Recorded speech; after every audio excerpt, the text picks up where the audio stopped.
Energy Boutique with your energy forecast for Tuesday, January 2nd. So we do have the moon in Virgo energy going void, of course, at 6:37 p.m. Eastern Standard Time. We will be shifting into Libran energy at 7:48 p.m. Again, Eastern Standard Time. So the shift out of Virgo energy into Libra energy is one where we are processing the aspects of our lives, of course, the details that are kind of needing to be focused on in order for us to start building towards something new.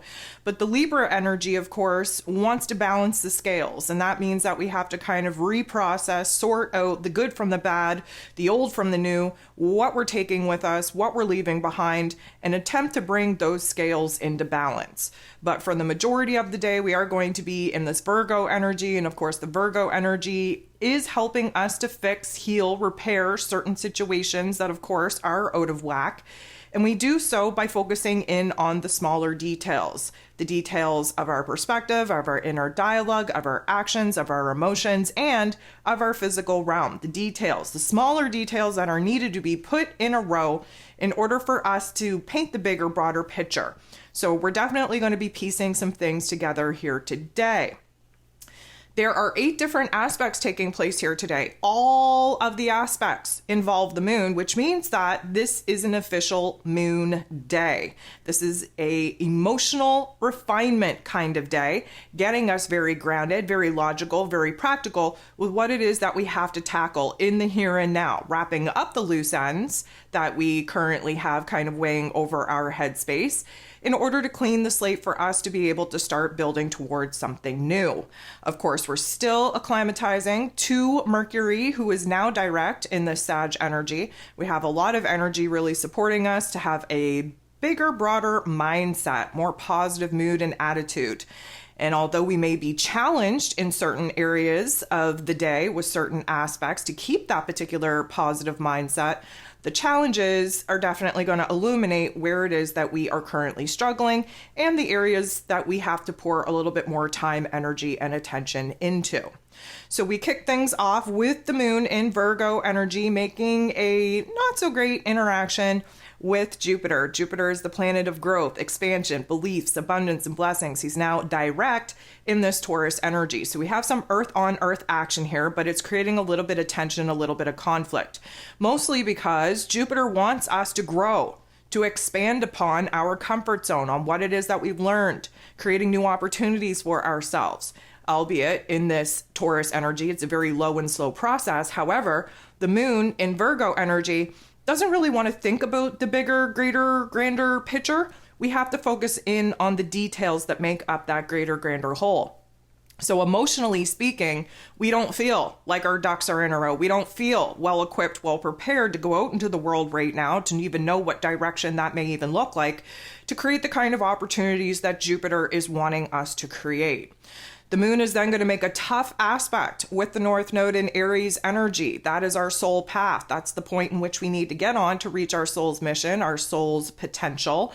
This is an indicator that we're not very clear on the path. We don't know that first move to make. Why? Because we're not feeling so hot. We're not feeling so anchored. We're not feeling so clear in our mental plane. Again, still adjusting to Mercury going direct. And therefore, emotionally speaking, we don't know what the path, what the plan looks like. We are confused. We are frustrated that we don't have the clarity that we were wishing that we would have.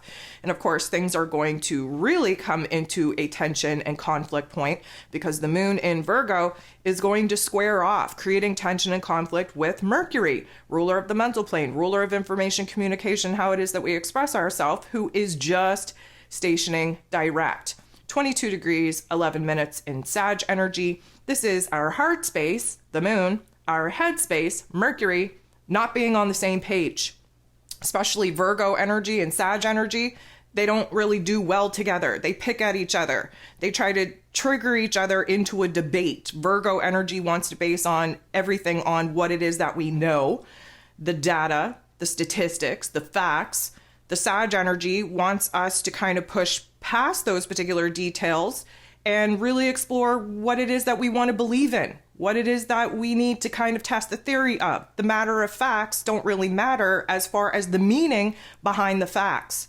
So our heart and our head are not on the same page at all. Again, the Virgo energy wants to stick with the smaller details. The Sag energy wants to stick to the bigger, greater, grander picture.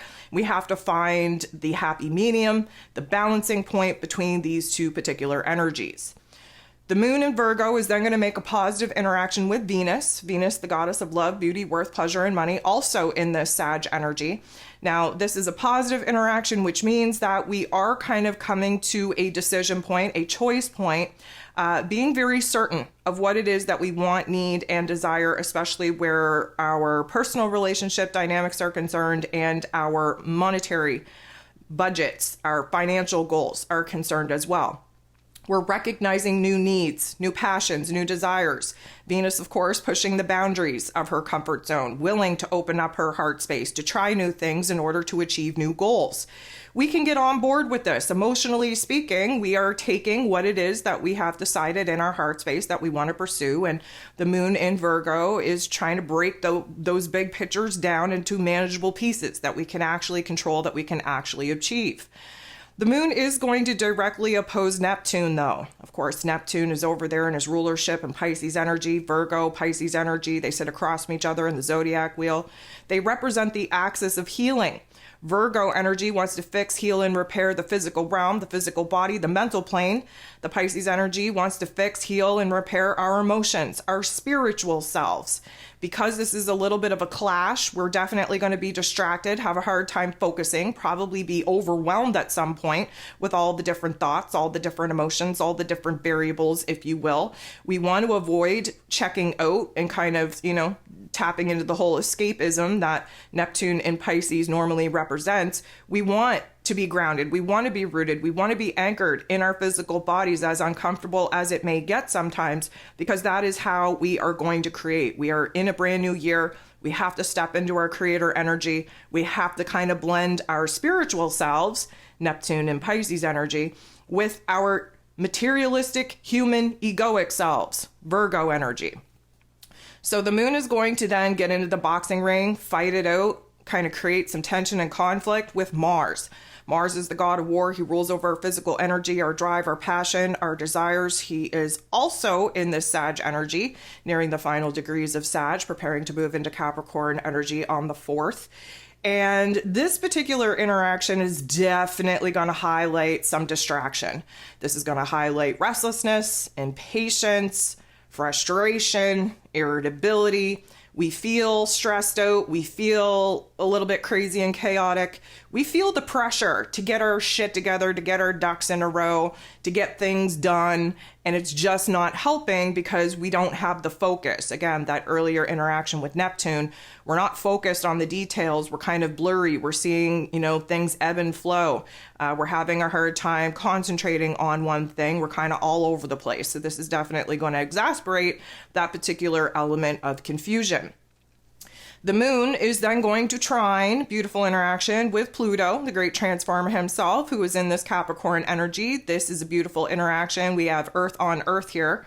And as you may remember, I really enjoy Virgo energy and Pluto energy working together because Virgo energy tackles the narrative, tackles the habits, tackles the smaller details of our inner realm. And Pluto, of course, does a deep dive in our psyche, really attacking the egoic programming, the conditioning that we are currently looking to overwrite. So this particular energy is going to bring a little bit of focus back. It is going to kind of intensify our focus, our vision, our concentration on what it is that we need to be focused on. It is going to provide us a little bit easier of an energy to kind of plan and strategize, but it's not going to do what it is that we want it to do. And so we're not going to get as far as we were hoping to in trying to figure out how it is that we're thinking, how it is that we're feeling, and the plans, the path, the strategy that we want to kind of piece together. It's at this particular point in time that the moon is going to go void, of course. And while the moon is void, and just a reminder, when the moon is void, of course, things are shaky, things are unstable, things are uncertain. We start questioning everything again.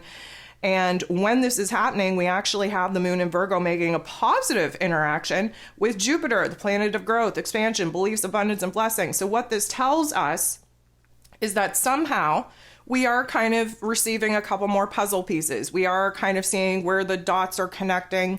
We are seeing a little bit of a certainty, if you will, on what we think the next step should be.